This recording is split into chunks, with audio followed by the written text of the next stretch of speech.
Hermanos y amigos, buenos días. Qué gozo tan grande poder contar con la oportunidad de venir a escuchar la palabra del Señor en esta mañana. Amén. Venir a oír, venir a prestar atención a lo que la palabra de Dios nos dice. Y es por eso que nuestro deseo, nuestra intención esta mañana es que usted pueda salir de aquí edificado, es que usted pueda llevar en su corazón, llevar en su alma el aliciente de la palabra de Dios, que es bálsamo para nosotros. Mayormente en estos tiempos donde el pecado abunda, mayormente en estos difíciles tiempos donde el pecado trae mucho problema a nuestra sociedad. Esta mañana, hermanos y amigos, hablábamos del arrepentimiento como uno de los mandamientos más difíciles para el ser humano. El arrepentimiento es quizás el más difícil de todos los mandamientos que Dios haya dado a los hombres, por cuanto el arrepentimiento requiere un cambio de acción, como también requiere un cambio en el corazón. No es fácil, no es tan fácil como parece, y muchas veces puede ser más complejo de lo que imaginamos. Tan difícil es que muchos han intentado sustituir el arrepentimiento genuino con una imitación pobre pero fácil. Yo quiero, hermanos, compartir con ustedes esta mañana y traer esta lección a su corazón para que juntos podamos reflexionar. El arrepentimiento ha sido un tema que siempre que estudiamos acerca de la salvación es un tema que hay que llevar a la mesa. Por muchos años como evangelista, como predicador, he tenido que sentarme con cientos de personas para tratar este importante aspecto del plan de la salvación. Y todos aquellos que de una u otra forma han llegado a las aguas del bautismo en esta congregación, me han tenido que escuchar, han tenido que prestar atención a este tema tan importante en las Escrituras. Yo quiero que usted vaya conmigo al Salmo 51. Salmo 51. Este salmo del rey David. Y vamos a leer del versículo 1 al versículo 17. Dice así: Ten piedad de mí, oh Dios, conforme a tu misericordia. Conforme a la multitud de tus piedades, borra mis rebeliones. Lávame más y más de mi maldad y límpiame de mi pecado.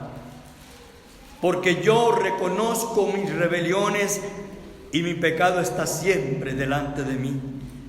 Contra ti solo he pecado y he hecho lo malo delante de tus ojos, para que seas reconocido justo en tu palabra y tenido por puro en tu juicio.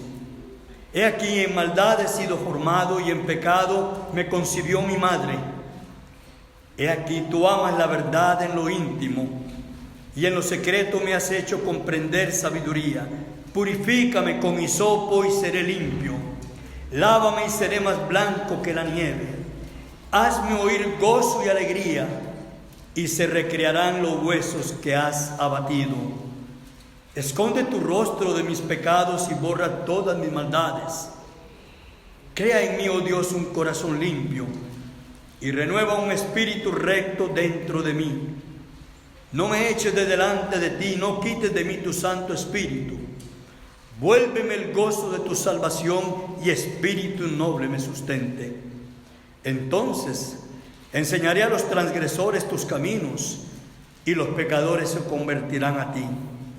Líbrame de homicidios, oh Dios, Dios de mi salvación. Cantará mi lengua tu justicia. Señor, abre mis labios, y publicará mi boca tu alabanza. Porque no quieres sacrificio que yo lo daría, no quieres holocausto.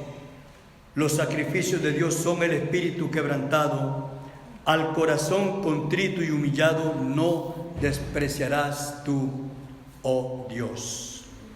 Hermanos, con este salmo quiero anunciar el título para mi lección en esta mañana.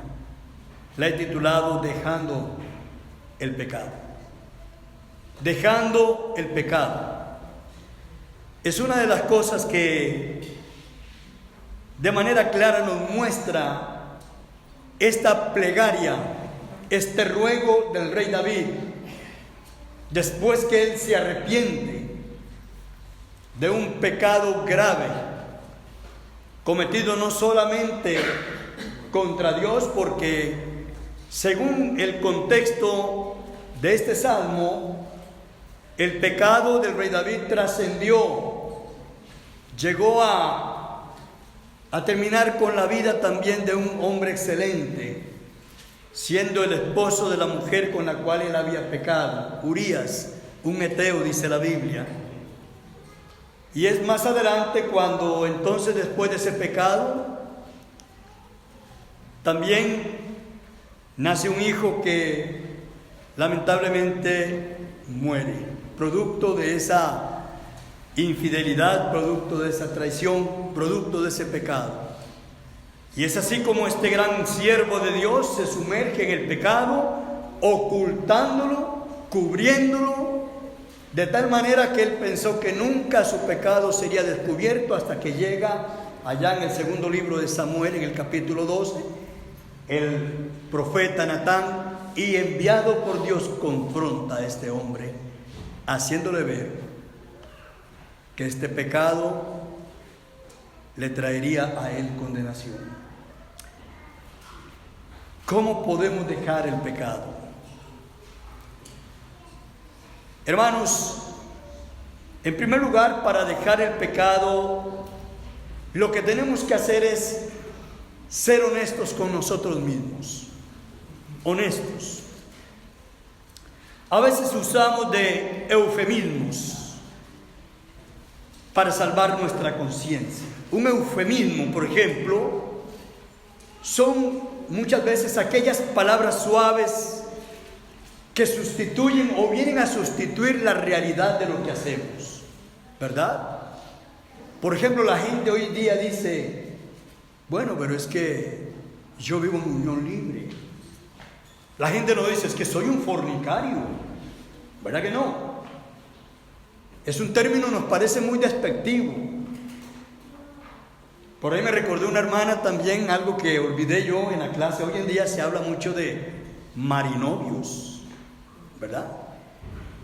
De alguna manera esos son términos llamados eufemismos que vienen a suavizar, ¿verdad? Vienen a suavizar muchas veces el pecado que cometemos.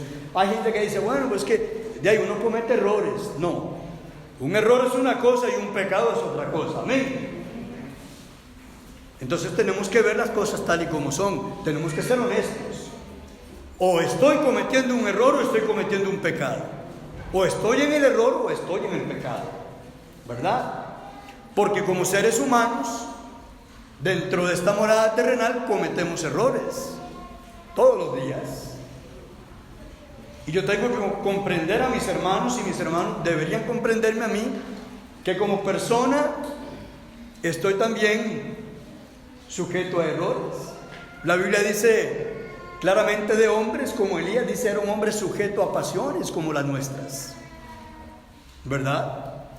Así que como seres humanos podemos cometer errores, pero muchas veces, hermanos, usamos de palabras suaves para salvar nuestra conciencia y hacernos creer que lo que hemos hecho no ha sido tan malo, ¿verdad? Otros dicen: bueno, es cierto que lo que yo hice no está bien, pero otros hacen o han hecho cosas peores y se curan en salud. ¿Ve? Es que todos cometemos errores, y no falta quien diga en la iglesia del Señor: es que todos somos pecadores, lo cual no es verdad. Porque el día que usted vino a la conversión, ese día usted dejó el pecado. Usted dejó esa naturaleza. Si usted después de bautizado, usted cree que usted es un pecador, entonces Dios no tiene por qué haberle quitado a usted o haberle limpiado de los pecados. Si después del bautismo usted iba a ser un pecador igual que como los que están afuera, entonces ¿qué sentido tenía venir a la conversión cristiana? No podemos, hermanos, confundir nuestra identidad. ¿Quién somos? Si una persona piensa que aún estando en la iglesia sigue siendo un pecador, cuando esa persona peca, dígame usted cómo va a identificar que pecó. Si cualquiera cree que es pecador, habiendo sido bautizado, y que todos los seres humanos cometemos pecados, ¿en qué momento usted podría decir, oh Dios mío, pequé? Usted no se extrañaría. Usted ve el pecado como algo normal. Por eso usted no tiene ese, vamos a decirlo así, ese estándar de la conciencia activado. Lo mismo le puede parecer pecar. Una vez que salgamos por esa puerta, seguir pecando, pecar otro día, pecar mañana, y al fin y al cabo todos somos pecadores, ¿no les parece? Ese sería el pensamiento que no concuerda con lo que Cristo dice. La Biblia dice allá en 2 Corintios capítulo 5 versículo 17, dice, de modo que si alguno está en Cristo, nueva criatura es. Las cosas viejas pasaron, he aquí todas son hechas nuevas. Una nueva vida en Cristo. Efesios capítulo 2 versículo 10 dice, porque somos hechura suya, creados en Cristo Jesús para buenas obras, las cuales Dios preparó de antemano para que anduviésemos en ellas. Obras preparadas por Dios, no por el mundo, no por el pecado, hermanos. Colosenses capítulo 1 versículo 13 dice, el cual nos ha librado de la potestad de las tinieblas, dice, y trasladado al reino de su amado Hijo, en quien tenemos redención por su sangre, el perdón de pecados. Y quiero también compartir con usted un texto importante. Quiero que vayamos a Juan capítulo 3 versículo 19. Juan 3, el Evangelio de Juan en el capítulo 3 y versículo 19. Dice, y esta es la condenación, dice el Señor, que la luz vino al mundo y los hombres amaron más las tinieblas que la luz, porque sus obras eran malas. ¿Cómo puedo entonces yo decir que amo a Cristo si mis obras son malas? Si mis obras son malas es porque yo amo las tinieblas, amo el pecado. ¿Qué razón tendría entonces Pablo de decir en Colosenses 1:13 que nos ha librado de la potestad de las tinieblas? Vamos a parafrasearlo bien. Nos ha libertado del poder del pecado. Cuando Pablo dice que nos ha librado de la potestad de las tinieblas, dice, nos ha libertado del poder del pecado. Porque el pecado tiene poder en aquellos que están en el pecado. Lo dice Pablo allá en Romanos capítulo 6, versículo 17. Vamos un momentito ahí. Dice el apóstol Pablo en Romanos capítulo 6, versículo 17, dice, pero gracias a Dios que aunque erais esclavos del pecado, oiga bien, le dice a los hermanos en Roma, aunque erais esclavos, erais pasado, pretérito, aunque erais esclavos del pecado, quiere decir que el pecado esclaviza, amén. Dice, habéis sido libertados. Dice, pero gracias a Dios que aunque erais esclavos del pecado, dice, habéis obedecido de corazón a aquella forma de doctrina a la cual fuisteis entregados, y libertados del pecado, vinisteis a ser siervos de la justicia.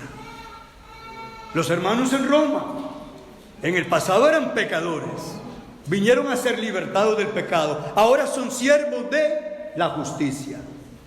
¿Se da cuenta por qué no podemos pensar que somos pecadores? Porque no lo somos. Si usted cree que usted que es cristiano, usted peca y sigue justificado el pecado, examínese, hermano. Usted está enredado. Usted necesita sacar una sesión conmigo o con cualquier otro predicador y sentarse y abrir la Biblia y estudiar el tema. Porque ustedes y yo, dice la Biblia, no somos pecadores. Ustedes y yo somos santos. La palabra santo del verbo agios dice que hemos sido separados para un servicio especial. Usted y yo fuimos sacados del mundo, de la potestad de las tinieblas y puestos en el reino que es la iglesia, para servir especialmente a Dios. Amén. Hemos sido separados. El verbo agios es separado para Dios. Usted no ha sido separado para seguir en las cosas del mundo. Usted tiene que examinarse. Pero bueno, es la honestidad la que nos puede llevar a considerar, con especial atención acerca de qué hacemos, acerca de cómo vivimos. Miren, hermanos, vamos a ir a un texto allá en Lucas capítulo 18.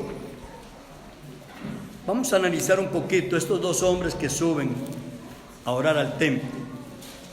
En Lucas capítulo 18.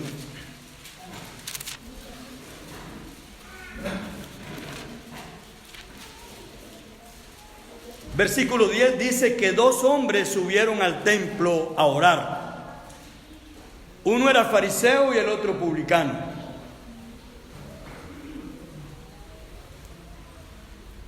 Oiga bien, el fariseo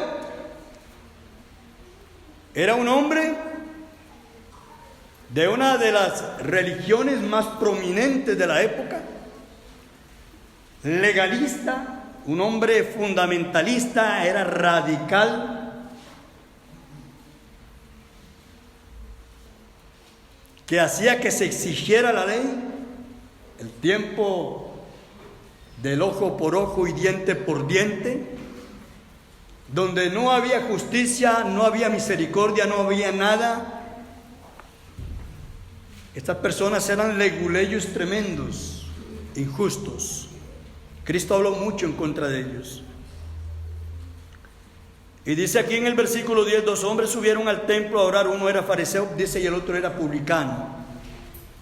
Los publicanos eran los recaudadores de impuestos que abusaban de la posición que tenían ante el gobierno, ante el imperio.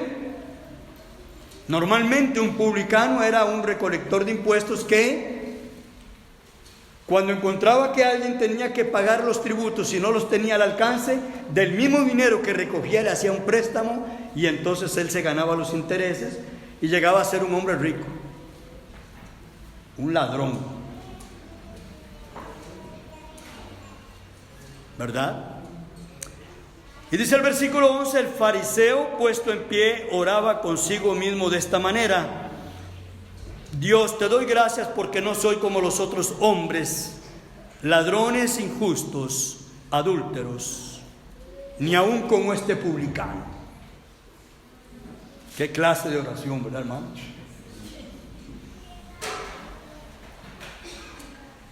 Y dice el versículo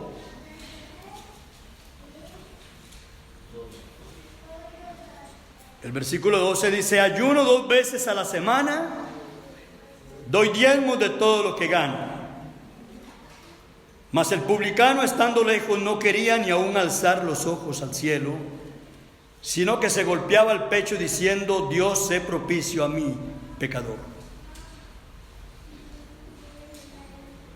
Jesús termina diciendo: os digo que éste descendió a su casa justificado antes que el otro, porque cualquiera que se enaltece será humillado y el que se humilla será enaltecido. Hermanos,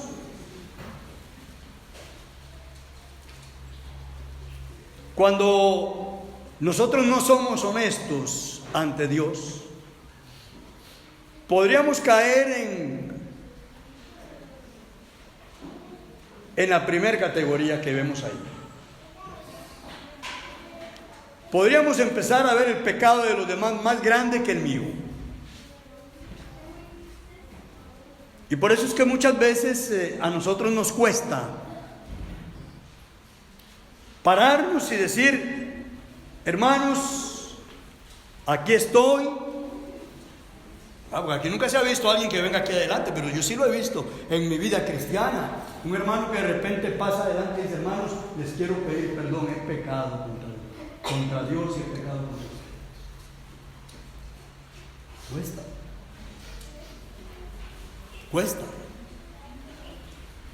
Les decía yo un domingo de estos que por allá un hermano me confesó haber pecado. Me dice: hermano, yo caí en fornicación, le ruego que ore por mí, me dice.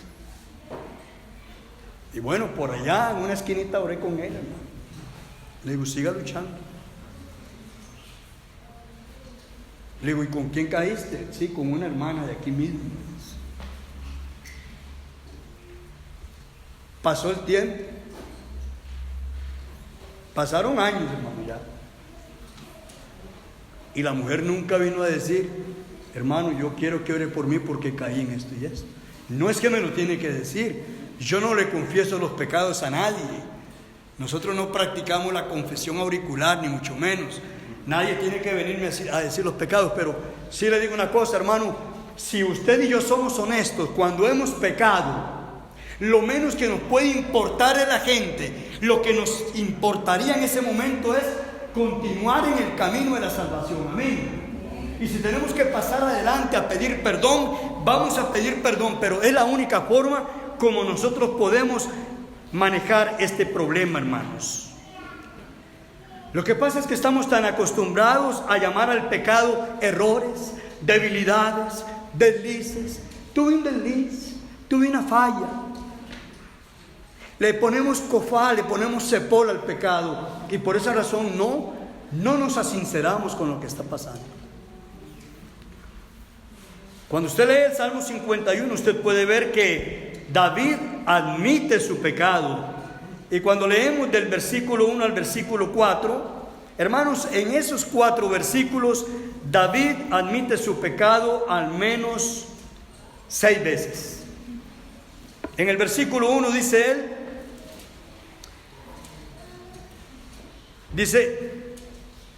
borra mis rebeliones. La palabra rebeliones significa transgresiones. Primera de Juan capítulo 3 versículo 4 dice que todo aquel que comete pecado infringe también la ley de Dios, porque el pecado es infracción de la ley de Dios. Una infracción en este caso es una transgresión. Infringir la ley de Dios, es decir, pecar es transgredir la norma que Dios nos dio para que anduviésemos por ella. De manera que cuando nosotros pecamos, estamos infringiendo o estamos transgrediendo. Estamos en rebeldía contra la voluntad de Dios. Y por eso David dice ahí: borra mis rebeliones, que son los actos voluntarios. O sea, con toda premeditación y alevosía. Me conduzco mal, me porto mal, actúo mal, a sabiendas de que no es correcto, pero ese es mi proceder. Luego dice, el versículo 2 dice: lávame más y más de mi maldad. Oiga, reconocía su maldad y límpiame de mi pecado. Oiga las palabras: transgresiones, rebeliones, maldad, pecado. Versículo 3 dice: porque yo reconozco, vuelve y dice, mis rebeliones, y mi pecado está siempre delante de mí. Contra ti solo he pecado. Miren, hermanos, cómo David admite el pecado. ¿Es usted una persona honesta? Yo le pregunto esta mañana: ¿es usted una persona honesta?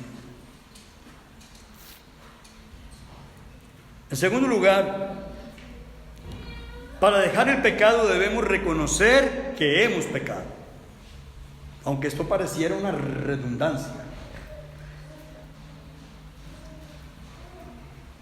David habla de su maldad, habla de su pecado. David no intenta en ningún momento disfrazar o adormecer su culpa, no. Podemos engañarnos a nosotros mismos diciendo no pasa nada, hermanos, pero Dios sabe la realidad de las cosas, amén. El ser humano siempre ha tratado de culpar a los demás de su pecado. Cuando leemos allá en el Génesis, en el capítulo 3, el versículo 11,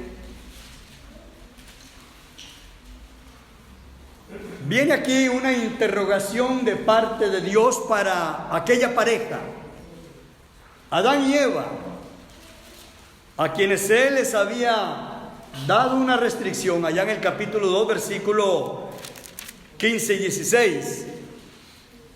Dios había dicho, en el versículo 16 dice: y mandó Jehová Dios al hombre diciendo: de todo árbol del huerto podrás comer, mas del árbol de la ciencia del bien y del mal no comerás, porque el día que de él comieres ciertamente morirás. Y bueno, conocemos la historia.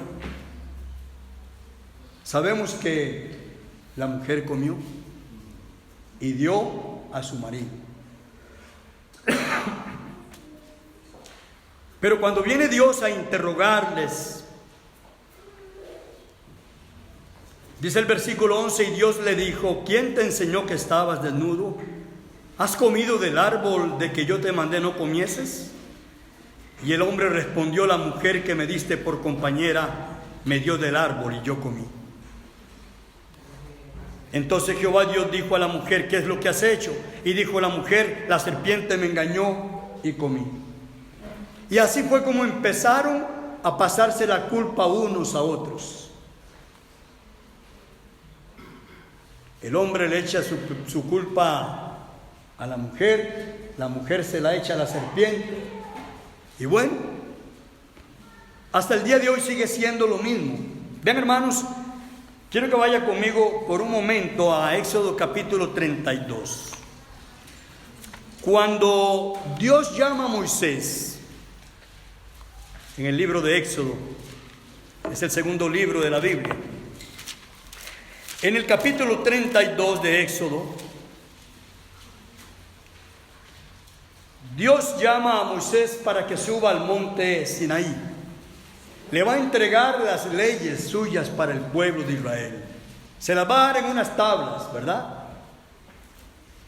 Y dice la escritura que Moisés se desaparece 40 días y 40 noches, está ahí en el monte. Y la gente está esperándolo abajo. Aarón, el otro sacerdote, está con el pueblo de Dios abajo, al pie del monte, porque no podían subir. Está esperando que descienda Moisés. 40 días y 40 noches. Al punto, hermanos, que dice en el capítulo 32, vamos a leer ahí versículo 1 al 6, dice: viendo el pueblo que Moisés tardaba en descender del monte, se acercaron entonces a Aarón y le dijeron: levántate, haznos dioses que vayan delante de nosotros, porque a este Moisés, el varón que nos sacó de la tierra de Egipto, no sabemos qué le haya acontecido. Y Aarón les dijo: apartad los zarcillos de oro que están en las orejas de vuestras mujeres, o sea, los aretes, ¿verdad?, de vuestros hijos y vuestras hijas, y traédmelos. Y empezó Aarón a recoger todo el oro que había ahí. La gente echando ahí en cajones todo el montón de oro. Y dice el versículo 3: entonces todo el pueblo apartó los zarcillos de oro que tenían en sus orejas y los trajeron a Aarón. Y él, dice la Biblia, versículo 4, los tomó de las manos de ellos y le dio forma con buril e hizo de ello un becerro de fundición. Entonces dijeron: Israel, estos son tus dioses que te sacaron de la tierra de Egipto. Y viendo esto, Aarón edificó un altar delante del becerro y pregonó a Aarón y dijo: mañana será fiesta para Jehová. Y al día siguiente madrugaron y ofrecieron holocaustos y presentaron ofrendas de paz Y se sentó el pueblo a comer y a beber y se levantó a regocijarse. Hermanos, la Biblia es clara. La evidencia dice aquí que Aarón tomó de las manos de ellos todo aquel oro, aquellos arcillos, y le dio forma con buril. El buril, hermanos, es una barra prismática de acero, es una herramienta, es un cincel grandísimo con el cual se le va dando talla y figura a estas piezas con las cuales se hacían los ídolos. Imagínense. La escritura dice que Aarón tomó un buril, agarró el mazo y el cincel y empezó a darle hasta que logró formar un becerro. ¿Por qué un becerro y por qué no otro animal? Bueno, un becerro, hermanos, significaba en el contexto de aquella sociedad, significaba, por decirlo así, un signo de fuerza. El becerro tenía 2 cuernos. Se dice que el becerro, cuando nace, después de que nace, si no trata de golpear o cornear a la misma vaca, no se va a lograr parar firme. Imagínense que desde que nace es tratando de meter los cuernos. Aparte de eso, porque también era virilmente un animal con todo el fuego sexual. ¿Y por qué de oro? Porque representa en cierta forma la riqueza, prosperidad. No crean, sus ídolos tenían sentido. Pues Aarón viene y forma esto. Ahora bien, Dios mira lo que han hecho, hermanos, y advierte a Moisés. Vaya ahí al versículo 7, leamos del 7 al 10. Dice, entonces Jehová dijo a Moisés: anda, desciende, porque tu pueblo que sacaste de la tierra de Egipto se ha corrompido. Pronto se han apartado del camino que yo les mandé. Se han hecho un becerro de fundición y lo han adorado y le han ofrecido sacrificios. Hermanos, dice ahí el texto que Aarón edificó, dice el versículo 5, edificó un altar delante del becerro. Un altar. Cualquiera podía entender que ese altar era para ofrecer sacrificios, para venerarlo, para adorarlo. Y así es como Dios le dice a Moisés, dice Israel, dice, y lo han adorado y le han ofrecido sacrificios y han dicho: Israel, estos son tus dioses que te sacaron de la tierra de Egipto.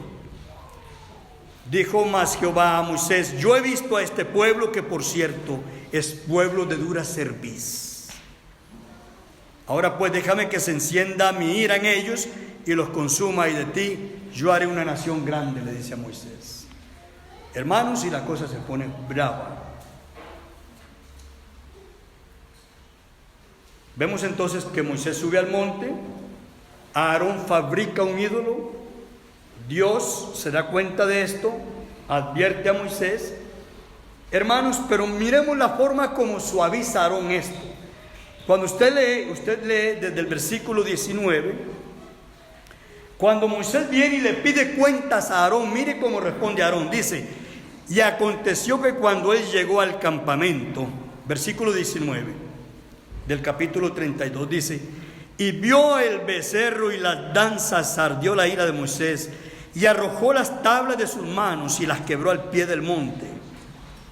Y tomó el becerro que habían hecho y lo quemó en el fuego, y lo molió hasta reducirlo a polvo, que esparció sobre las aguas, y lo dio a beber a los hijos de Israel. Y dijo Moisés a Aarón: ¿qué te ha hecho este pueblo, que has traído sobre él gran pecado? Tan gran pecado es. Y respondió a Aarón, oiga la respuesta de Aarón, versículo 22: no se enoje mi señor, tú conoces al pueblo que es inclinado al mal, porque me dijeron: haznos dioses que vayan delante de nosotros, porque a este Moisés, el varón que nos sacó de la tierra de Egipto, no sabemos qué le haya acontecido. Y yo le respondí: ¿quién tiene oro? Apartadlo. Y me lo dieron, y lo eché en el fuego, y salió este becerro. Hermanos, qué fácil. Ahí lo eché en una olla nada más, eché oro ahí, miren lo que salió. Así somos muchas veces nosotros. Yo no he hecho nada. Yo nada más me acosté con ella y dormí con ella y no, ahora ya tiene un chiquito. No, yo no he hecho nada. Cuando la escritura dice claramente que este hombre agarró un buril, agarró el mazo y el cincel y lo fabricó y le dio figura. No, pues él dice que él agarró el oro, lo tiró ahí, hermanos, y eso fue lo que salió. Como hacer unas palomitas en un microondas.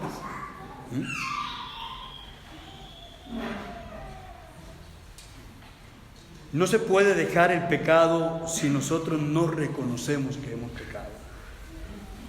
No se puede, hermanos. A nosotros se nos llama a reconocer cuando hemos pecado. No le demos al pecado otra forma que no debe ser. Llamemos el pecado por su nombre, hermanos. Llamémoslo por su nombre. Si es pecado, es pecado. Si fue un error, fue un error. Pero no vengamos a disfrazar o a adormecer la culpa cuando hayamos pecado contra Dios. En tercer lugar, para dejar el pecado debemos dejar de ocultarlo. En el versículo 6, ahí en el Salmo 51, David dice: he aquí tú amas la verdad en lo íntimo, y en lo secreto me has hecho comprender sabiduría. Dios ama la verdad en lo íntimo, hermanos. La persona arrepentida no vive una doble vida, no vive una vida para mostrarse ante los demás y otra para Él. No se puede. La persona arrepentida vive una vida nada más. Solo una vida. Dios todo lo ve y lo sabe. En Proverbios capítulo 28, versículo 13, dice: el que encubre sus pecados no prosperará, mas el que los confiese y se aparta alcanzará misericordia. Oiga bien eso. ¿Cuántas personas hay que guardan por años un pecado? Pero hermanos, Dios es justo. Dios no puede ser burlado. Pues todo lo que el hombre sembrare, eso mismo segará, dice Pablo. Si usted y yo guardamos un pecado, ese pecado en algún momento, hermanos, saldrá a la luz. Ese pecado en algún momento va a ser del conocimiento de todas las personas. Yo quiero que usted lea conmigo lo que dice el apóstol Pablo.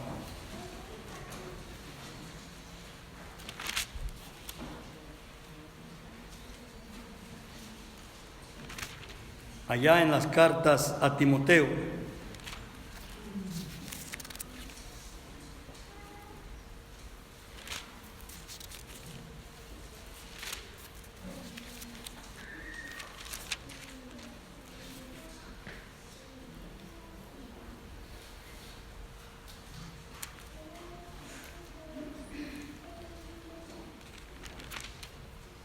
A ver, hay un texto que quiero compartir. Sí, en 1 Timoteo 5:24 dice: los pecados de algunos hombres se hacen patentes antes que ellos vengan a juicio, mas a otros se les descubren después. Oiga como dice: los pecados de algunos hombres se hacen patentes antes que ellos vengan a juicio, mas a otros se les descubren después. Y dice el versículo 25: asimismo se hacen manifiestas las buenas obras, y las que son de otra manera no pueden permanecer ocultas. ¿Lo ve usted? Así que no importa. No importa si aquel hermano o aquella hermana tiene aquel problema y lo tiene ahí bien guardado. No importa. En algún momento Dios lo va a dejar ver, porque Dios es justo. Dios no puede ser burlado. Usted y yo no podemos burlar a Dios, hermanos. Fíjese que cuando Dios está hablando con Moisés en el monte, le dice antes de que baje Moisés, le dice: oye, el pueblo está corrompido ahí abajo, le dice. Y han hecho un becerro, le dice Dios a Moisés. ¿Lo sabe Dios o no lo sabe, hermano? 40 días y 40 noches estuvo Moisés con Dios en la cumbre, y Dios le dice a Moisés allá arriba: ve porque se han corrompido, hicieron un becerro de oro. ¿Se lo digo? Porque a Dios no se le va nada, hermanos. Somos nosotros los que muchas veces creemos que podemos burlar a Dios, pero a Dios nadie lo burla. Para dejar el pecado debemos anhelar que Dios regrese a nuestras vidas. En el Salmo 51, versículos 11 y 12, dice David: no me eches de delante de ti y no quites de mí tu Santo Espíritu, le dice. Vuélveme el gozo de tu salvación y espíritu noble me sustente. Porque David sabía perfectamente, hermanos, que una vida sin la salvación es una vida sin gozo, y una vida sin gozo es una vida acabada. El creyente, el cristiano que pierde el gozo de la salvación, lo habrá perdido todo. En algún momento va a ser presa fácil del diablo. Increíble. La persona arrepentida no piensa en sí misma solamente, piensa en Dios y piensa en cómo el pecado la ha afectado y ha afectado su relación con Dios. La persona arrepentida tiene que ponerse a pensar: bueno, ¿hasta dónde esto que yo he hecho ha afectado mi relación con Dios? Me tiene en problema con Dios. Hermanos, yo muchas veces me pregunto: ¿por qué se pierde la sensibilidad? ¿Qué es lo que hace que a veces no alcancemos a ver el pecado y seguimos la vida como si nada pasa? Y hoy nos podemos venir a comportar aquí como cristianos y mañana allá afuera como mundanos. ¿Sabía usted que hay creyentes que pasan inadvertidos en el mundo? Nadie sabe que son cristianos. Nadie sabe. Porque en su trabajo hacen igual las cosas que hacen los compañeros del mundo. Hablan igual, se expresan igual, participan de las mismas cosas. Es una luz apagada totalmente, hermanos. Y claro, cuando vienen el domingo a la iglesia, o cuando venimos, ¿verdad? ¿Quién se va a estar imaginando que en el colegio, que en el trabajo, que en la oficina, que en la universidad hablamos así? ¿Quién se va a imaginar? Hermanos, el arrepentimiento es algo más que una leve tristeza. Termino con los versículos 16 y 17. Dice David: porque no quieres sacrificio, que yo lo daría, no quieres holocausto. David podía ofrecer un animalito, un corderito diario. David podía ofrecer una oveja, un camello, una vaca, un buey, lo que él quisiera, porque era un hombre muy rico y tenía mucho. Pero él dice: no quieres holocausto, que yo lo daría, dice. Y dice el versículo 17: los sacrificios de Dios son el espíritu quebrantado. Al corazón contrito y humillado no despreciarás tú, oh Dios. Hermano mío, hermana mía, el pecado trae serias consecuencias. Lo que aquí se ha dicho con el fin de que usted vuelva los ojos hacia adentro, recapacite o reflexione, medite. Medite, porque